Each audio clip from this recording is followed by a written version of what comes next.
Mesdames et messieurs de la presse, bonjour. C'est toujours un réel plaisir pour moi de vous compter aussi nombreux à cet exercice qui commence à être régulier, comme je vous l'avais promis, et qui permet au Bureau fédéral de vous faire le point de ses projets, le compte rendu de ses missions et répondre à vos questions.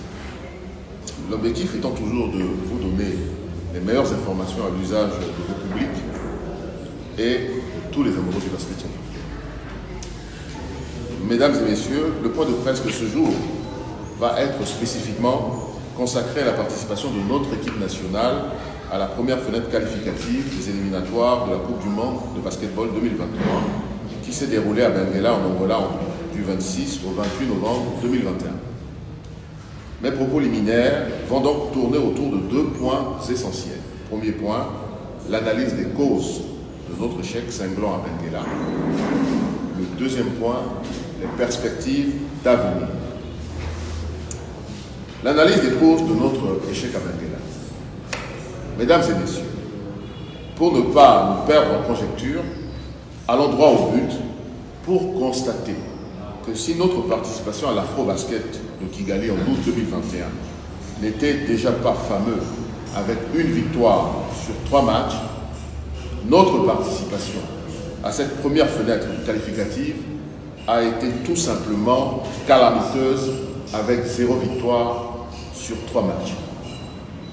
Dès lors, comment expliquer cet échec cuisant alors que tous les fauves qui avaient obtenu de haute lutte notre qualification à Monastir, ce qui nous a permis d'être sélectionnés pour cette fenêtre, étaient présents à la notable exception de Jefferson.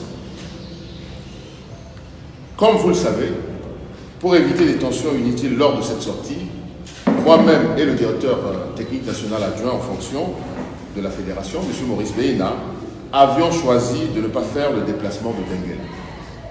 C'est donc sur la base du rapport de mission que la délégation du bureau fédéral, conduite par le premier vice-président Robert Pongbalé, ici à mes côtés, nous a fourni que les membres ici présents vont vous aider, si nécessaire, que je vais baser mon propos.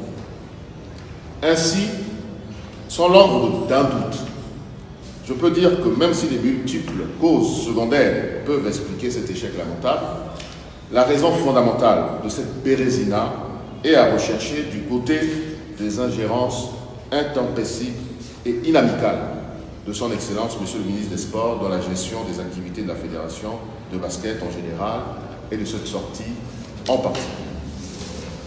Je m'en vais ici vous expliciter succinctement mon propos. D'abord, vous remarquerez aisément que sur les 8 pays présents à Benguela, notre équipe était la seule qui était conduite par son ministre des Sports à ces fenêtres qualificatives. Ce qui, tout en étant incongru et budgétivore, avec la présence de son directeur de protocole, ne nous a pas empêché d'être derniers de notre groupe.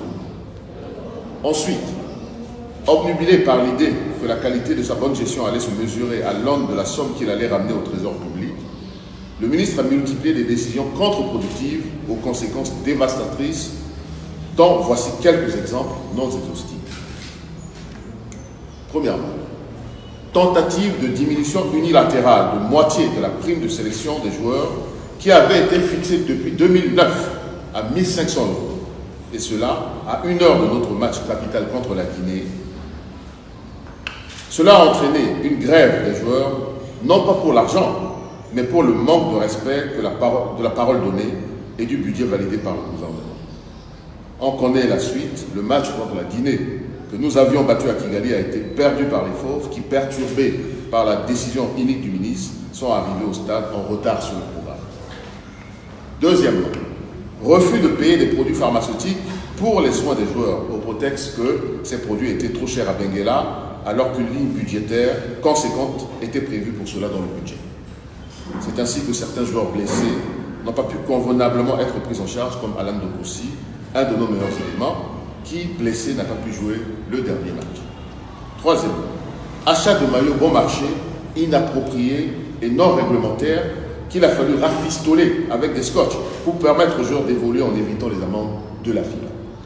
Quatrièmement, refus de rembourser intégralement les avances consenties par le Bureau fédéral pour la préparation des joueurs locaux. Autre ingérence du ministre, et non des moindres. Alors que nos statuts et nos textes de base disent clairement que le DTN est nommé par décision du ministre des Sports sur proposition du Bureau fédéral, le retrait de notre confiance à ce DTN en désaccord total avec tout le Bureau fédéral, avec tout le staff technique et médical, avec les joueurs, n'a pas empêché le ministre de l'imposer dans la délégation.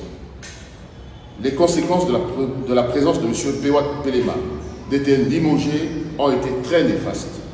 Non seulement FIBA a refusé, et pour cause, qu'ils prennent part aux réunions techniques, mais en plus, ses propos désobligeants à l'égard du fauve Evans Ganapamo pendant la mi-temps du match contre l'équipe ivoirienne ont fait pleurer ce dernier.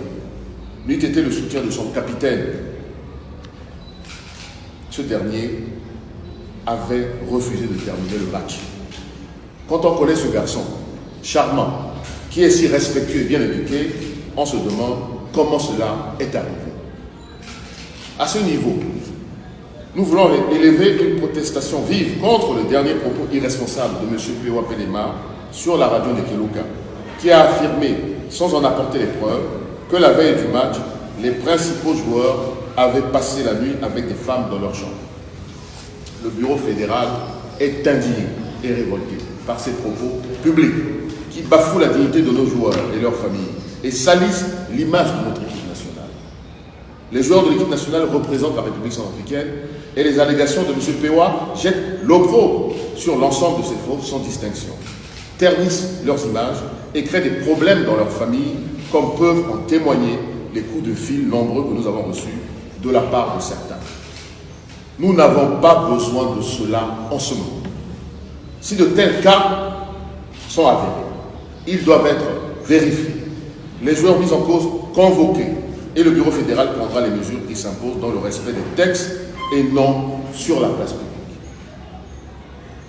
Deuxièmement, les perspectives d'avenir. Je voudrais, pour conclure, dire que nous n'avons pas perdu toutes les chances de nous qualifier pour la Coupe du Monde 2023. Cependant, si nous voulons réussir à nous qualifier, nous avons certains préalables à respecter. 1. Conformément à la Charte des sports en RCA et à la Charte des bonnes relations entre les États et les fédérations nationales et internationales qui prônent l'établissement de relations de confiance et de coopération entre les États et gouvernements d'une part et les structures du mouvement sportif national et international de l'autre, le Bureau fédéral de la Fédération centrafricaine de basketball a voulu entretenir de bonnes relations de confiance avec le ministre de la Jeunesse et du Sport. Voilà pourquoi le ministre doit nous laisser travailler librement. En effet, nous avons été élus. Nous avons un programme à respecter car nous avons un devoir de redevabilité envers nos électeurs. Si nous commettons de fautes, nous rendrons compte. Il faut que le ministre nous laisse travailler et exécuter notre programme. Je le répète, il faut que le ministre nous laisse travailler, nous sommes des élus, et exécuter notre programme. Avec notre directeur technique national par intérim actuel, M. Maurice Béhéna, ancien fauve, mais aussi titulaire d'un diplôme de 3e cycle, adéquat pour la gestion de la direction technique nationale et par ailleurs véritable mentor de cette nouvelle génération de joueurs qu'il a constitué et formé depuis 4 ans. Nous devons régler les problèmes administratifs des nouveaux joueurs talents de la diaspora qu'il a détectés afin de leur permettre de venir renforcer l'équipe. Enfin, nous devons avoir la liberté de continuer nos actions de vulgarisation du basket sur l'ensemble du territoire national et surtout de démarrer immédiatement le renforcement du championnat national conformément à notre programme de la Renaissance. La Fédération centrafricaine de basketball est une association à but non lucratif régie par les dispositions de la loi numéro 61-233 du 27 mai 1961 et en tant que telle, elle fonctionne suivant ses textes de base. Ceci étant, au nom de la Fédération, je réaffirme ma ferme volonté en tant que président de travailler en partenariat solide avec le ministre de la Jeunesse et des Sports, si telle est sa volonté, mais dans le respect de nos missions respectives. Je vous remercie.